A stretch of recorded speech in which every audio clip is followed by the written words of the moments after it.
Where were you born? I was born in London, in Fulham. What year would it have been? 1904. My father was the show business. He was quite a well-known character in the show business. He was the sort of factotum of the Lyceum Theatre for nearly 20 years, which of course is famous, you know. And he also, of course, wrote and produced his own shows, and he toured his own shows. So, of course, when I was when I was up to 3 and 4 years of age, I was just a prose kid. My mother used to take me everywhere. When my father went, we used to go into digs, and I led the life that all the prose kids in those days, you can imagine. And I was brought up, like, behind the stage. When did you start to play the piano? Oh, well, that was when I got to the age of 8. My father, who was an ex-naval lieutenant commander in the Royal Navy, before he went into, well, he retired from the Navy. He couldn't afford to keep in it, because in those days, you know, you had to pay for everything in the Navy. And because his father had been a commissioned officer, and his family had quite a bit of money. But anyway, he quarrelled with his family for some reason or other, whatever it was, probably over some woman he got or something. But anyway, he left the family and went independent. Well, when he went independent, he went into the stage business, teaching them how to use sword drills in these cavalier things, you see. He was an expert on sabre. So with that, he went into the business, and he wrote quite one or two shows all about the Navy. One show called The Silent Watch and all this. See, well, anyway, we took a house in London, in Acton, well, it was Chiswick, Bedford Park, and he was determined that I was going to be a piano entertainer, which of course was a big laugh as far as my mother was concerned, because there was a man at those days called Corny Grain, who was a superstar and used to play for the royal family and all this thing, sit at the piano and tell stories and sing songs, you know. And of course, in those days, that was something unusual. Long before, when people used to sing the ballads and all this stuff, you know. So he was a highly priced entertainer, Corny Grain. I think he was American. And of course he couldn't have thought of a better name, really, could he? But anyway, he was famous, absolutely, as all the stars of those times. So my father was struck with this man, and he said, I want my boy to be like that, because I think he's got a talent for it. So, most of all, he wanted to get a sort of a revenge back on his brother, because his brother had failed all the Navy tests, and was a disgrace to the family or something, and so went into the Merchant Navy, having nothing better to do but sea knowledge. And in the Merchant Navy, he could play the piano. And it transpired, this is all what I hear, you see, but on the boat going to South Africa, he was playing the piano, and some fellow took a liking to him and said, listen, you come with me, I'll set you up in South Africa. Well, from there, he got into the mining business, and the last I heard, he's making a fortune. Rolling it. You see, all because he played the piano. So my father said, Arthur's going to play the piano. That's the future for him. Whatever else he does, the piano will open all the doors for him. He'll get into something if he can play the piano. Of course, remember, there was no radio, no records were just wind up, you know. So the idea of a piano entertainer was correct. And he used to take me around when I was a kid. I used to go to all the parties and things, and he used to say, now Arthur's going to play, you know. Well, I started at 8, and I wouldn't practice, of course. Like all kids, I ran out, played cricket and didn't practice. But gradually it came to me, and I somehow or other began to play quite well. Not through any intelligence, but something. When I was about 11, I was able to play quite well, that the people liked me to play and listen to me. Of course, then I thought, oh, this is something, you see. People were giving me sweets and lemonades, and here's a penny, go and buy yourself something. Oh, I thought, this is a good luck. So I must practice, you see. So I did a bit more practice, and then I got to the stage when my father used to do the Lyceum pantomimes, and they got all the songs out before the show to choose which songs they use in the production. So they used to bring them home, put the music up and say, now then, Sonny, play these over for me and we'll see. And he used to bring the artists, and he'd say, my son will play them over. You know, I used to read them as near as I could, and they'd pick out, oh, I think I'd like to sing that one, and I, you know. So I became sort of then a little bit professional. I was still at school, and of course, and I carried on. Then I went to a college, Arlington Park College, which is Chiswick way, and then I started to form a school band, and I got a violin player and something or other to make a little band. And so I graduated from that into my first job. I had an uncle who was quite a big wheel at Lyons and Company, and he got me a job working on a desk at Cadby Hall, which of course my father said was absolutely ruinous. He wouldn't have it, but my mother said it's a secure job. Yes. So I got into this job, and of course I couldn't do anything. It was all adding up donuts and how many they sold, how many how many pieces of rolls they'd sold. Rather and I was doing it all day long, sitting at the desk.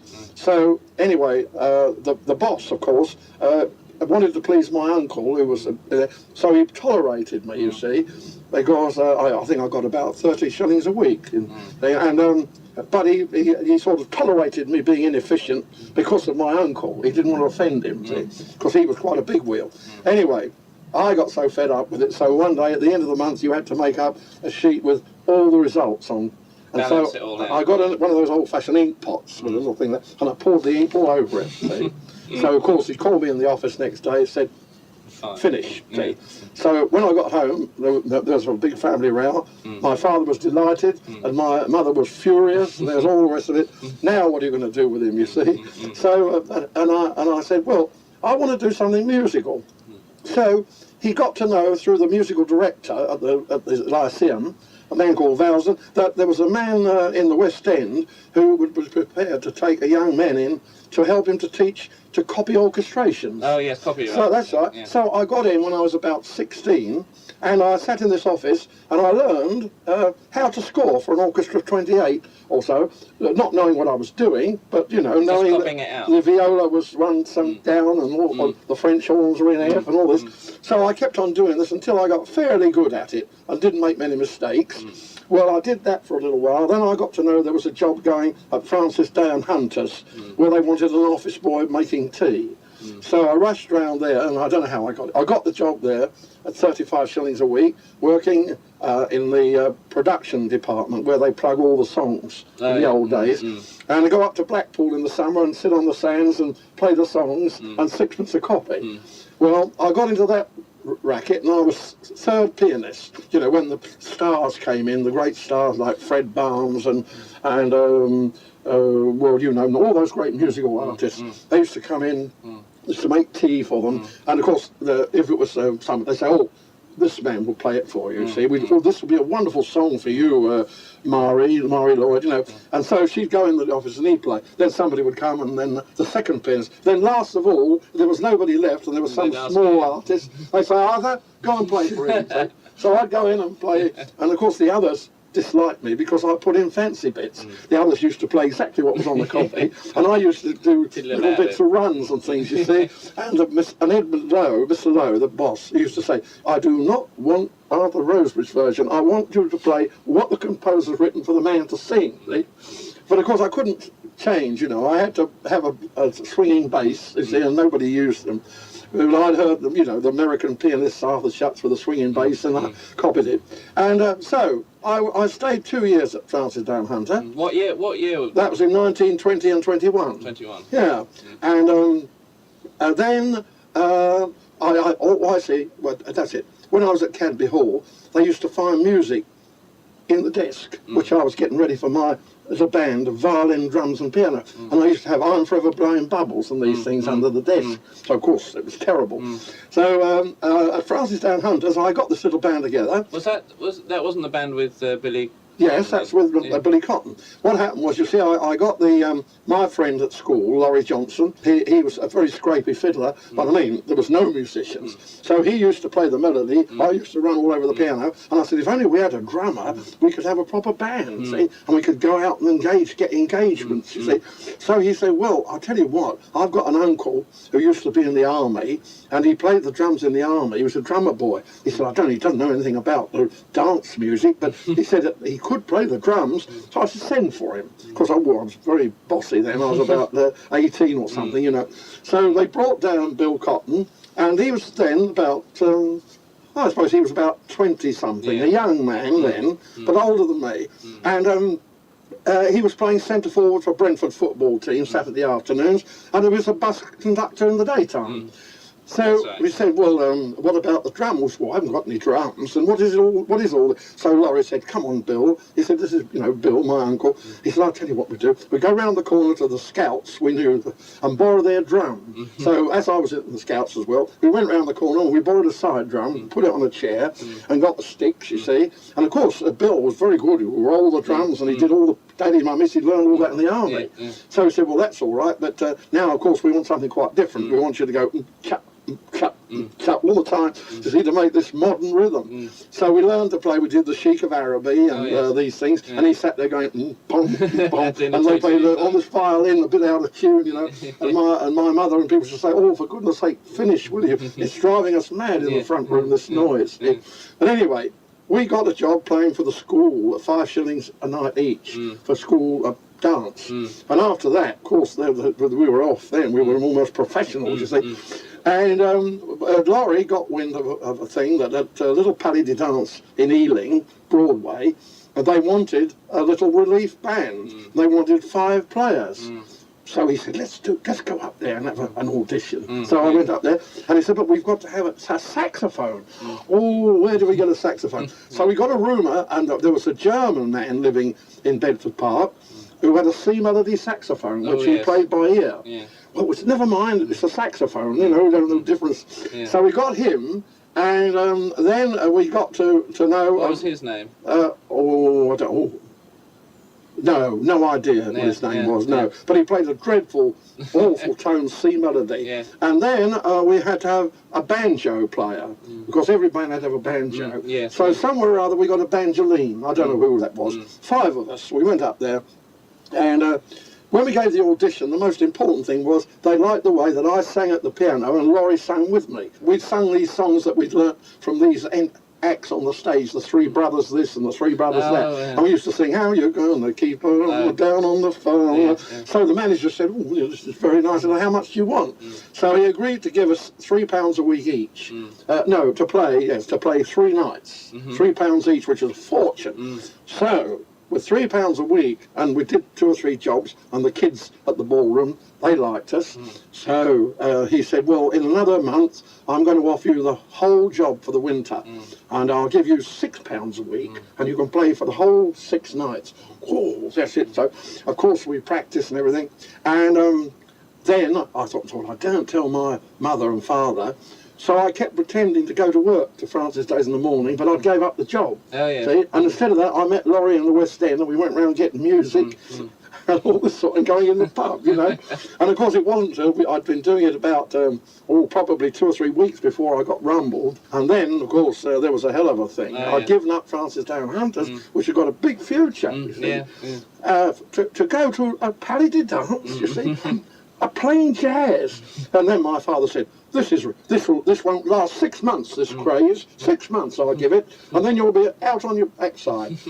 Well, I said, never mind that. He said, well, I don't want to hear it. All this rubbish. It's like me with pop today. So, all right. Anyway, we stuck it, and the family got used to it, and as soon as I gave my mother £1 a week towards my keys, she softened off a bit. And so we carried on like that, and Bill had the same thing. So Bill gave up the bus, but he daren't tell his wife.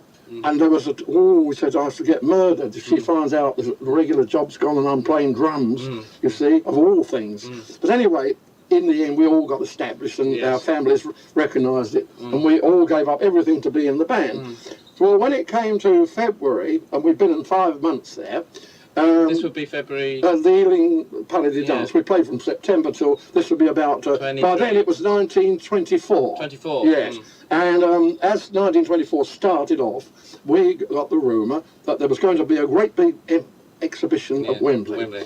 The Empire Exhibition was fine. And there was going to be a palace of everything. And there was going to be a palace of dancing. Well, of course, we never even thought about it at all. We only just read about it. But somebody came round, I don't know how, and gave us the win that Bertram Miles' agent, and Bertram Miles ran the fair, and apparently the Palace of Dancing, and he was looking for a band, And he had actually been in contact, so we got to know, with the Savoy Havana band, who wanted, I don't know, I think about £500 a week or something, to do sessions there. And apparently that was way out, you know, in those days. Of course, it was sixpence a dance, and you had one dance, and the girl gave you, you know, gave a sixpenny ticket. So it was like that, free to go in.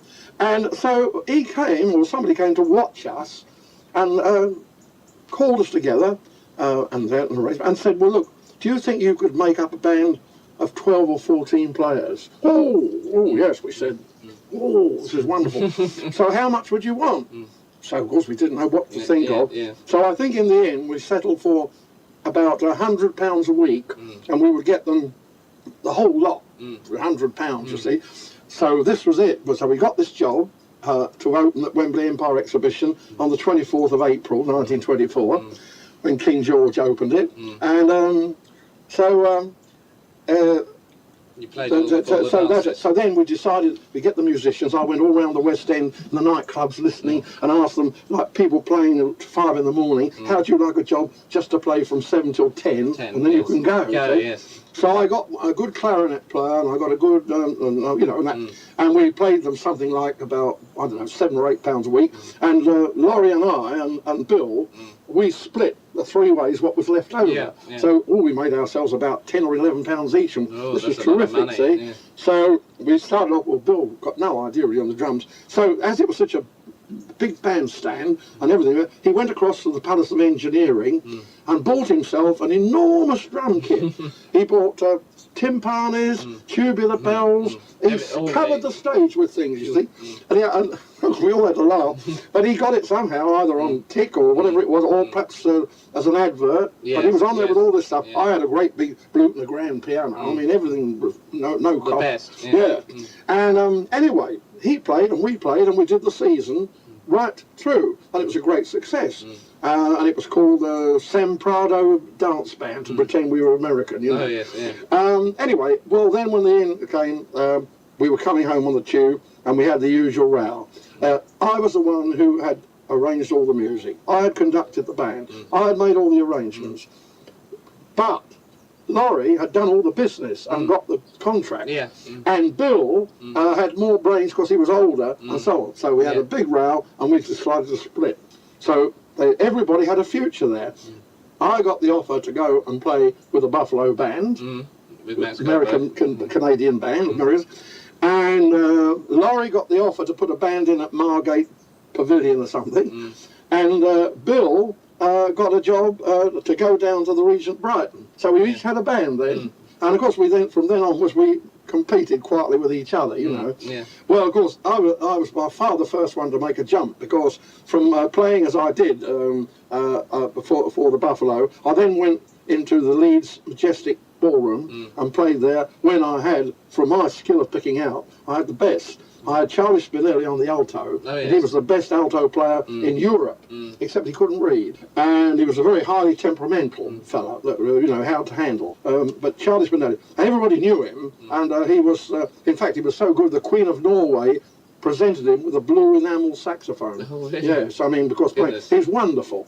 But an absolute character, way out wild, you know, Georgie Best. And he played, and then of course I had my old schoolmate who was a very good fiddle player, Ben Frankel. Oh, Ben Frankel? Yes, and so Ben of course used to play in my front room, and of course he came in and played what was then a real good hot fiddle, just as good as Joe Venuti, and he doubled on the kazoo. Oh, did he? And we had that, and a trumpeter, and a good drummer. Remember the trumpet? No, the trumpeter was a bad one. He was a Yorkshire fellow we got. He couldn't read and he kept cracking his notes, you know. But anyway, we were glad, and we played at the Majestic Leeds for a year. And that would have been about 25? That was 1925 and 6. Somewhere around there, you see. Anyway, we did very well. And from at that point, I had the grip on both Charlie Spinelli and also I had got Max Goldberg in my in your mind, so I thought, if I get those three together, I'm going to make mincemeat of these big bands, you see. And eventually I made it come true, because I went down to Brighton after Bill, and I played down at Brighton for a little while at the Regent, and sure enough, at the nightclub called the Astor was Max Goldberg leading his own little band. Yes. But they didn't start till 11.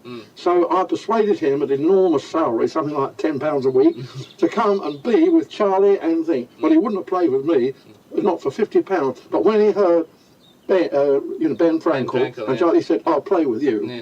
He was, an artist. So those three made me a marvellous front line, which the dancers, of course, didn't know the difference, but I did. You did. And we used to play, of course, all the things T for two and what have you. And it was a very good little quintet indeed. So how long did you have Max Goldberg for? Oh, only for the 2 or 3 months that he was doubling in Brighton. Then I came back to London and had nothing, no work at all. I think I was out of work for, I don't know how long, but a few months. And that's when my father called me into the bedroom and said, now you're satisfied. You've come to the end of the road. Well, now where's your jazz? You've got no band, you've got no work. What could you do? And here you are, you're 20-something or other, 21 or 2, whatever it was, in 1927. And so I had nothing. And I went up to the street, to Archer Street, to see if I could get a job. And who should come up to me but the banjo player who first played when I wanted a banjo player all that time back. Max Chappell, his name was.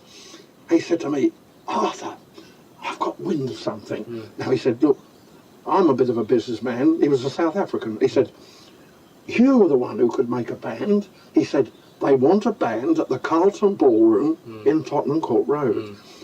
And he said, "I know there's only 1 or 2 bands going in for it. Why don't you make a thing and I'll do the business?" So he made an appointment for an audition. I had no band at all.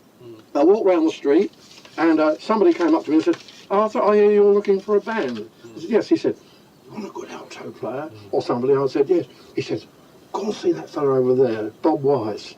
So I went to see Bob Wise, who happened to be up there, and he then was not a pro, he was a semi-pro playing for Ray Noble, and they had won all the Melody Maker Cups and everything. See, so I asked him about it. "How would you like to do an audition for being a pro?" So he led me to Reg Pink, who was also playing with him in the same Ray Noble band. So we said, yes, all right then. So those two came with me, and then I'd heard Doug Bastin playing at the Golders Green Brent Hotel, and I was most impressed with him at a tea dance. So I've got to know where he was and searched him out and phoned him up, and I said I'd offer him a big salary if he'd come and see me. So he came along, and he brought his alto and his trumpet, and he had his few drinks as usual. So I introduced him to Bob and Reg, and I said, "Well, that's 3 saxophones now. What do we want now?" "Now we want a bass and a..." Anyway, I found them all. All like Jesus Christ finding the disciples. Within 2 days, I had a 7-piece band. Right, so we went into a rehearsal room to see what we sounded like.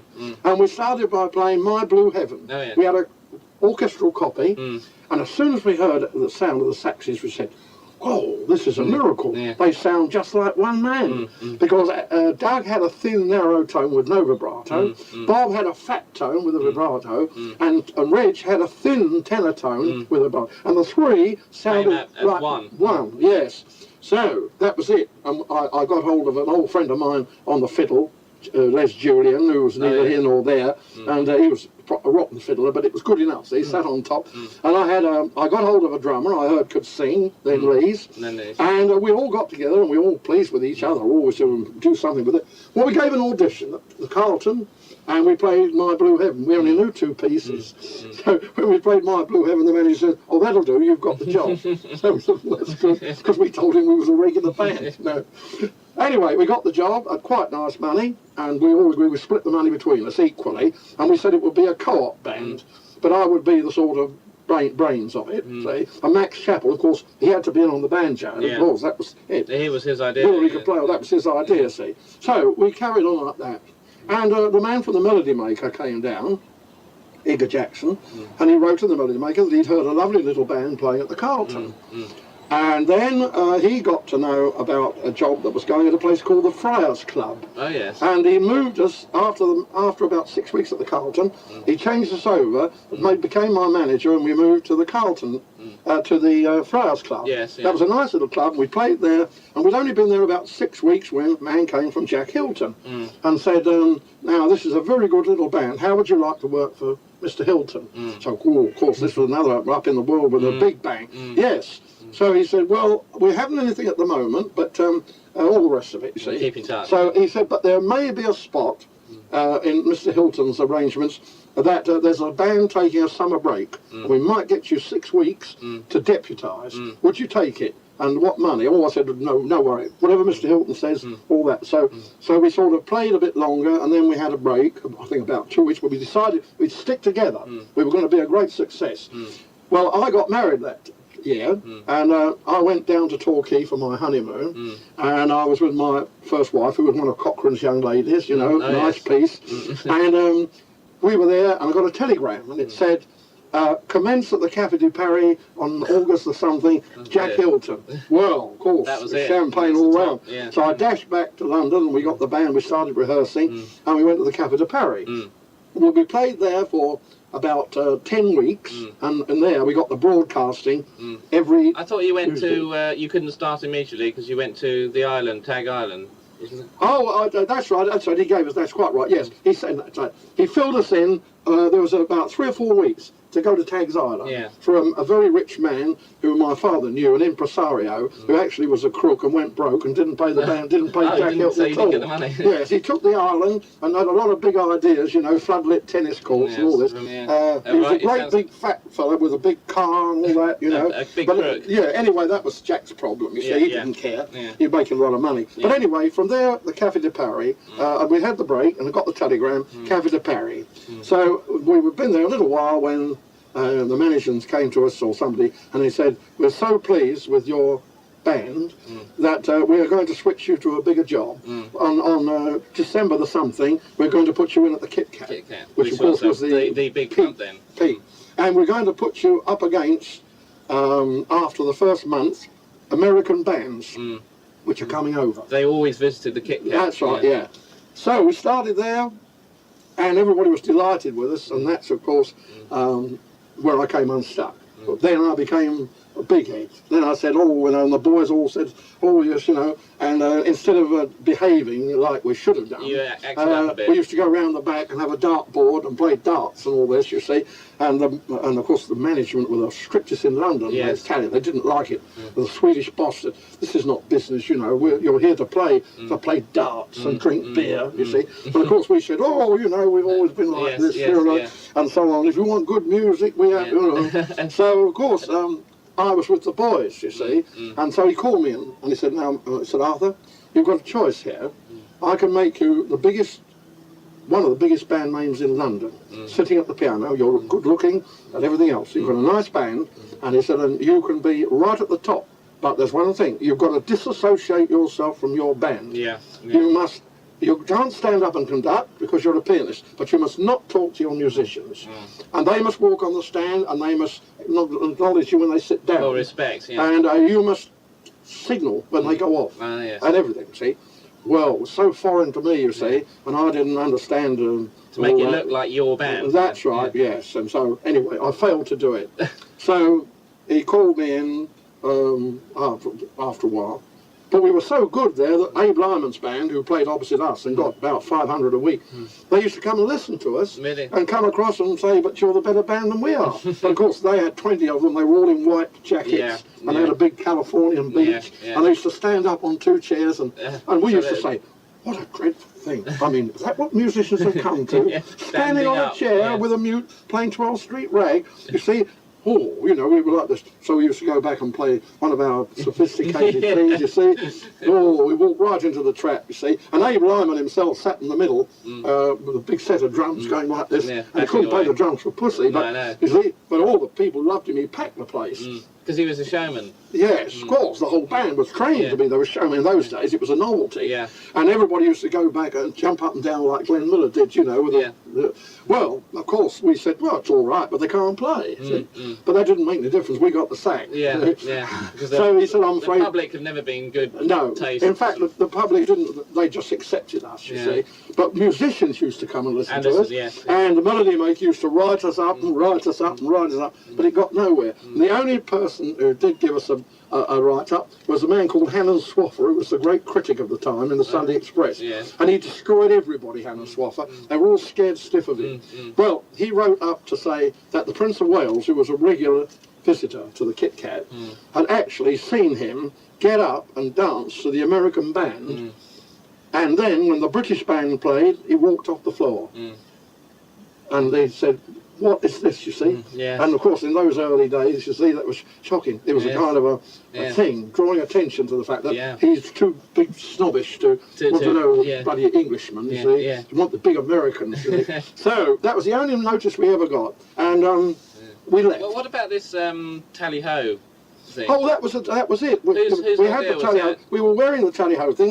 They dressed us up, you see, in the Was that hunts. your idea or the management? No, the firm's idea. Oh, yes. Anything but mine. They caused a revolution in the band. You see, they said, well, if Abe Lyman's dressed like that, you can't be just dressed in it. So, all the great hunts in England, this, that, that, and the other, these are the people that come to the Kit Kat. So I want each man in the band to have a tailor-made thing, which cost a fortune, made by Halls and Curtis of Mayfair, each man fitted with a different lapel and that. You see, you're the beaver hunt and you're the something else. Well, the boys wouldn't have this. So that was one of the reasons we got the sack. Doug Bastin said, I'm not a clown. So he got the jacket that he was wearing and he hung it up behind the band on a, there was a picture of a hunting thing. He hung it up on a fence like that, and it's played in his shirt. So that was it. That's the end. Yes. So when the band left the Kit Kat, was it the end of the contract? Absolutely. Oh yes, we finished the contract. But I mean, we could have had a renewal on and on. Instead of that, he got the Canadian band in. He got the Canadian band over, and they took our place. Tell me something else. Before that, I think when you were still at the Café de Paris, you got the recording contract with we've been doing that. Oh, that was Jack Hilton. Yes. Oh, when we were playing at the Kit Kat, he simply said, "Oh, by the way, now come to my office." He said, "Sign this. So many sessions at so much, and you do what Mr. Oscar Preuss is the recording manager, and you go there twice a month, and you record these things. You pay me so much, and all the rest of it." And so we just used to go down to Parlophone, as I told you. Just have a bottle of beer on the floor, carry on the same way, you see. We thought we got it made like George Best, you see. You reached the top in your eyes. Oh, absolutely. You couldn't do any wrong. No, I mean, I was so stupid that now, no. But then I didn't know. Then I thought I was Didn't Jack Hilton never say anything to you about it? No, he had no interest whatever. Only he had his own business and his own money. He used to send Edgar Jackson down to give us a thing. But the melody makers thought we were just so wonderful. They used to say, Arthur Rosebery's up to his tricks again, you know, as if it was a joke. Well, of course, all the musicians used to see us in the street, say, "Oh, there's Arthur." Or they, do you know what they do? You know, they play this and they play that. Yes. So anyway, that doesn't matter. We finished, and when we finished, I had no job, and everybody wanted the musicians. But they all said, "Oh, we would like to stick together, Arthur, but we can't afford to." And within 3 weeks, they said, "Well, sorry, Arthur, but you can't find anything, so that's it." And they all went into jobs. Paul and two of the boys went into a follow-through the show at the Dominion, and they all broke up, and they all had jobs. Ben Frankel was, in no time, was with Elizalde anyway, left me, and so I was left with nothing. And I had another thing then. Now what am I going to do? Absolutely nothing. So my father had died then, so I had no more, and now what are you going to do, you see? But I was actually in debt. I had got a posh flat in the West End, and my wife had been, of course, she was in the Cochrane show, but we had so much money between us that we'd lived it up. And so you didn't say... I was out of my debts, you see, and I had nothing. And no matter how good I was and how famous the records were and all that, there was no job for a 10-piece band, not at our price. No. So I was left stranded. Well, I was like that, and I don't know what I did. Oh, I fiddled around. I had a 4-piece band. I played at the Tricity restaurant for 6 months, and I had a 4-piece band. I went down to the Mitre Club. That was a nightclub then, well, more or less, yes. An early nightclub. And I gathered together a few. I got Sonny Farrow, and I got Stanley Andrews. Oh, yes, yes. From the, Stanley had been working for me before, left to go to Hilton. I gathered together a few of my good friends, and... what was it like compared working in these small bands after just having left the It was very enjoyable because we had a nice atmosphere. The governor was a retired Yorkshire businessman. And the hostesses were all very nice. Incidentally, one of the hostesses that I used to fancy, and of course even though I was married, I used to have a hostess on the side, and that's why I got divorced in the end. But anyway, well, interestingly enough, one of the hostesses that I rather liked well, I was a bit annoyed because the agent who booked the acts used to keep coming in and smiling. He had a marvellous personality, and he used to be very nice to this guy. And I thought, this is the guy, I want this one, you see, and so on. But he had all this charm and everything, and of course he booked the acts and everything else. Well, his name was Joe Collins, see, and he was a young, good-looking Jewish chap, you know, a businessman, and he came in. Well, in the end, of course, this was Joan Collins' father. Oh, really? You see, he was Jack Collins, and the hostess that I wanted is Joan Collins' mother. See, and when I see Joan Collins, I can see her father as clear as I could that day. He's just like her father when he was that age. She looks like now, except that she's a woman. It's the same face, same eyes, same big smile, everything.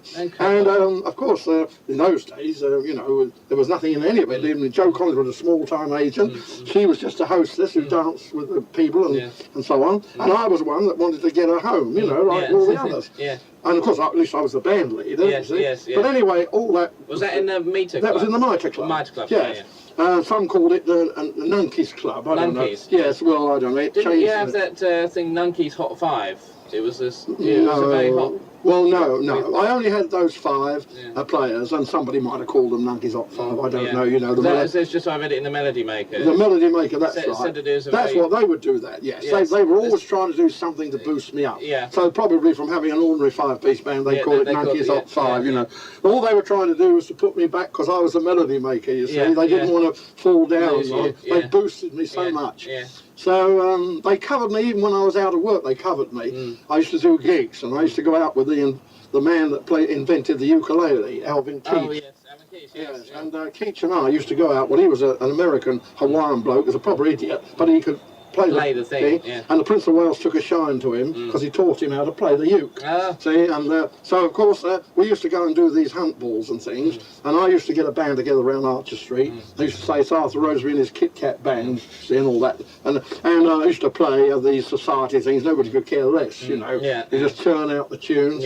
And they all wanted to have a good time. And of course, and in the interval, Alvin used to come out with his uke and do 10 minutes, which they all thought was wonderful. You know, all these dibs. And then he'd go away and so on, and then we used to share the profits, you see. Well, I did that for quite a time, and the Melody Maker called me society's favourite and all that rubbish.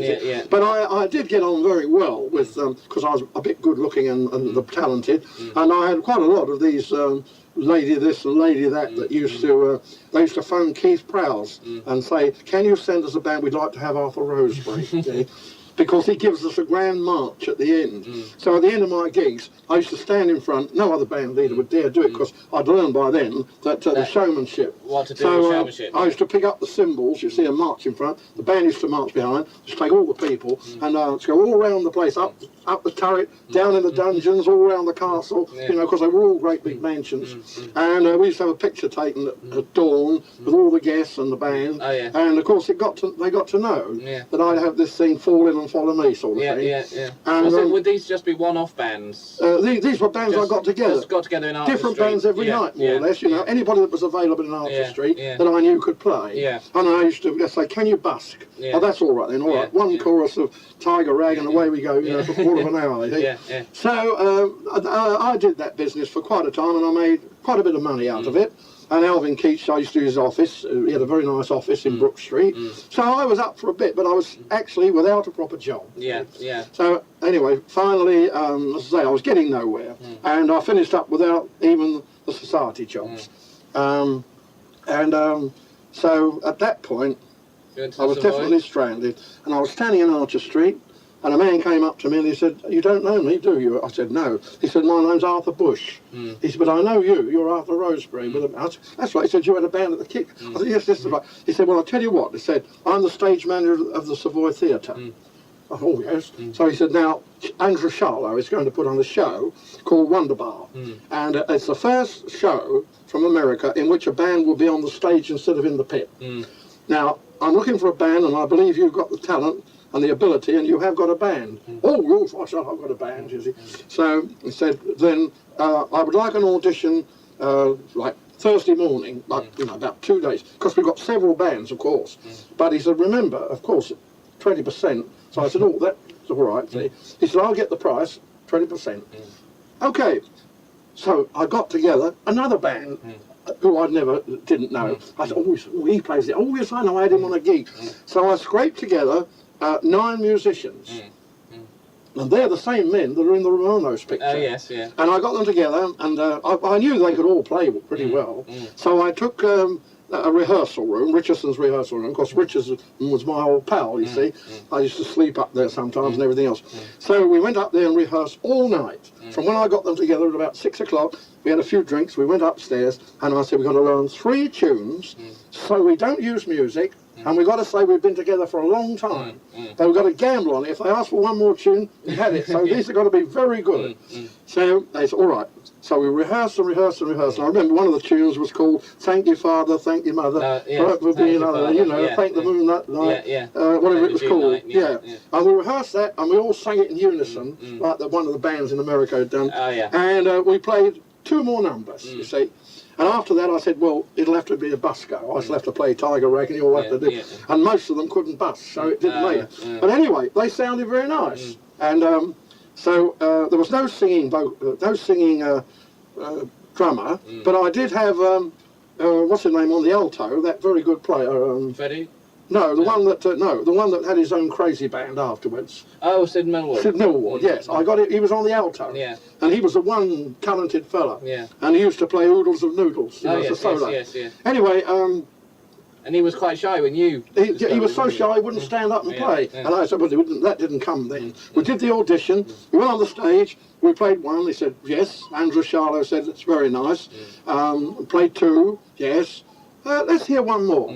So we played 1 more, and Andrew Charlotte said to Arthur Bush, that's the band, we'll have that man with the piano. So I got the contract, and we rehearsed, and I went and saw the composer. This is the man who wrote When Day Is Done, was the composer. Yes. And I rehearsed and memorised all the score with the band of Wonderbar. And we had to sit on the stage and play, see, preferably without using music, because it had to look good.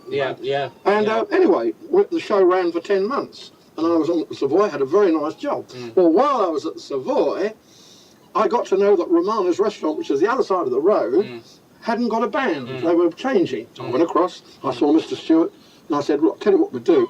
What about a contract? We'll come across when the show's over and do it at a cheap rate. I mean, we won't charge you a full price. We'll start at 10:30 and play for you till 2 and get a little bit. So he did. We did a deal. And the first night, that was a big thing for the Melody Maker, because the first night we opened at the Romanos, we walked out of the stage door of the Savoy with a band playing the tune, the theme tune, Wonderbar. And we marched across the Strand. We held up all the traffic. While the band marched across, and we walked straight in through the doorway of Romano's, to the amazement of the customers, went straight up to the bandstand and started playing, standing up. And all the customers clapped. They said, and you learnt by then the stage. That's thing, right. Showmanship. And that was it. And of course that was well known. The Melody Maker. Arthur Rosebery holds up the traffic and all that, you know. And of course then I had a show band. I trained them all. They all did acts, and they could do this, and they played parts, and we used to get a tune like "Ain't It Grand to Be Blue or Dead," you know. But I did all this production business, and it was a great success.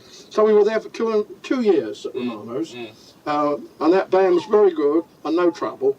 And then I moved. Did you play? Did they let you play any jazz at Romano's? Oh yes, we played anything we liked at Romano's. Yes, they just thought we were marvellous. And do you remember any other particular people in the band? they're the people in your photograph. In the photograph, If you bring me the photo, I'll tell you the name. Yeah. But Eric Tam was on trombone. I remember that. And Sid Millward was on the alto. But anyway, it was a good band, and that's when I introduced the idea of trying to have 3 tenors and put the fiddle on top to try and get a dreamy sound. Anyway, the customers liked us, and we were a great success. And I played there the full time, and then I came to another full stop. The manager was found out to be cooking the books, and he got fired, and with him everybody went, including me. See, the Italians who owned the restaurant found out they were being done, and they wanted everyone out. And this man had made himself chairman of the board or something with false figures and cheques that didn't exist, you know. Well, all that was, anyway, we lost, see. And so we were out of work, but Mr. Stewart said, don't give up. I'm buying a little club at the top of in Swallow Street over the Indian restaurant. I'm going to open a little club. So he opened a little club up there, but of course it was nothing, and there was no money, and he couldn't pay us. He said, well, never mind, I'll pay you one day, and then a stroke of luck, as you might call it, the king died or something like that, and there was going to be a coronation. Oh, that's it. I got a balcony. Every seat, £100 for every seat to watch the thing go by Regent Street. And he did, and he was a marvellous entrepreneur. So he got these chairs and things and set them up. He sold every one of them for the coronation, and got himself back in the. Well, he made enough to go downstairs and bluff completely. Bluff of the people in the Indian restaurant into buying a share down there. The club upstairs went broke. That business was no good. That was a failure, say. And he went downstairs and he bought the rights. Well, to cut things short, today I don't know whether he's alive or not, but he was such a smart guy that he eventually bought out Very Swami, and the big restaurant you see in London today, Very Swami's, which takes up 2 floors. That's his. The lot is his. And he went to India and studied. He'd been a chef in the Air Force, a chief chef. So he knew about it. He studied cooking. Yeah, and in Romanos, he knew about cooking. Went to India, come back and got all the things. Oh, it was a very big wheel in the end. So all that didn't matter. But that's the kind of man that he pushed me on, and he got me then by phoning up. He got me the job at Chez Henri, and that was, of course, a great break because Charlie Coons was the great thing. Everybody was Charlie Coons mad. So of course. They said they heard about 10 bands and they said, well, we like this man on the piano, but unfortunately he's nothing like Charlie. In fact, he's quite opposite. But what could you do? So my management had a conference with him. Stuart was my manager then. I'll look after you, he said. So he said, well, I'll tell you what you've got to do. You've got to put on a white tail suit. He said, you've got to sit at the piano, and you mustn't raise your hands, and you mustn't smile. And he said, and you've got to play 20 minutes every night, all on your own, strict tempo. Can you do it? And I said, well, for that money, yes. So I took the band there, and this is the same band as you had at Romano. No, there's a few changes then. And it was a nice little band. I had a very good South African singer on the bass. Anyway, we got the job, and every night, and the melody maker had front page, the metamorphosis of Arthur Rosebery. From being the madman, he's sitting at the piano and he daren't raise his hands, you see. And I was sitting there with his white tie and playing boom, boom, you know. And the management liked us. We stayed there 2 years. And of course it killed me, you know. But I had a beautiful grand piano to play on, and a lovely acoustics, and a nice little band, and a very good trumpet player. I forget his name now. But that was a very nice band, and I had that job for 2 years. What about did you go to Iceland after that? Oh no, I'd already been to Iceland. I went to Iceland to fill in the time when I'm telling you I was out of work. Oh yes. That was all that I discount. I went to Iceland in 1934, January. Yes. And I went after there for Romano's. Let me think now. No, before Romano's, I think. Oh yes, after Romano's, of course. That's right. In the blank spell. That's right. I went out there to 3 months, and I stayed nearly 2 years in Reykjavik. It was really all nothing, but except I had a good time, you know. And then, as I say, we got to this thing here, Chez Henri, and I did that successfully. And that's when we got the contract, and we did music in the morning for Horlick's Milk. We were on 4 times a week at 9 o'clock. And we used to go to HMV and record it, you see, and that was very good. I was back on top. Good money, and nice little 8-piece band. Well, at that point, there came a thing at Chez Henri. They had to redecorate and close down something to do with fire, or Mrs. Henri had claimed some rights. It was all political. Anyway, whatever it was, the job finished, and it was going to be all reassessed. So we were then not with a job, but then again I got to know that the people at the Paradise Club were opening a new Jewish combine. Had bought it. Was Stuart still your manager? Well, he was up to then, and then he stopped. We had a row at that point, and he wanted to sue me, but I said he hadn't done anything for 2 years and that. But anyway, I got the job on my own at the Paradise Club. No agents, nothing. And I went in there with this 8-piece band, and they liked us, and we started there, and we played from 11 till 5 in the morning. And we were there from 1937 till the war broke out. But I gradually added to the band. They let me add one more, and one more, and one more. So in the end, I had 16. Yeah, that's a big band. Yeah, it's a big band. Did you do stage things there as well? Was it a show band as well? Oh yes, we did a lot of within the limits of a nightclub. Yeah. We did a lot, and I used to do a little act during the evening. I used to do about 5 or 6 minutes at the piano telling stories or something. I forget now. We used to have Norton Wayne as an entertainer. Oh yes. Yes, and of course we had 1 or 2 famous people down there. Well, Tommy Trinder had his first job there. It was funny. He came in and he did a week there on a sort of a trial thing for £30. And I remember the management coming to him and saying, "Well, Arthur, what do you think of that?" I said, "Book him up for a year." I said, "Get him for a year, any price." I said, "He's terrific. He's better than Vic Oliver, who's getting 150." So they booked Tommy. He came back 3 or 4 times, and that's when he made his big start. Yeah. All those gags he tells now, he used to tell Paradise. then. Yes, I pinched dozens of them. I used to often use Tommy. even now, I say to somebody coming in late, "Have you had trouble with a bike?" And that's right back to Tommy. Yes. But anyway. It was a very interesting job, and the Paradise was a marvellous experience. Yeah, and you had the Hells of Swing come in. And that's weird. They came in only as a show band for 2 weeks, but they taught us that we knew nothing. But then, of course, when the war came, the very first air raid warning was a Sunday morning, and I will remember it. The manager who owned it then, he was the father of the great motorcycle world champion, and his father was. It's all right, no, his father was a motorcycle, King's Motors of Oxford, anyway, Halewood. Oh, and yes. And it was this, well, I bounced little Halewood on my lap as a baby. Mike. Yes, that's the day the war broke out. And eventually he was a world champion motor. Anyway, Halewood was a nice bloke from Lancashire, self-made. And of course, when the air raid sirens went, he went in a panic. He was not afraid to drive a motorcycle, and he broke a leg doing it, but he was scared stiff of the air raid. He panicked, and he wouldn't go downstairs because he was frightened of being underground. There was no air raid, it was only a test. We'll remember it. So then we regrouped, and of course, as I say, the bands went into the Air Force, and all the things started to disintegrate. So all your people from the Paradise went into They all broke and went into the Air Force, and I went on my travels as well. You see? And then, of course, once the war was ended, came this business with unions and different types of attitude from musicians. There was no more of the old cavalier thing. No, it was all a question of how many hours, what time, and the union man coming round. So I said, right, solo. And I worked solo. Well, I went straight up to Manchester to work solo, and then I took a theatre and put on summer shows. You see, I enjoyed that better.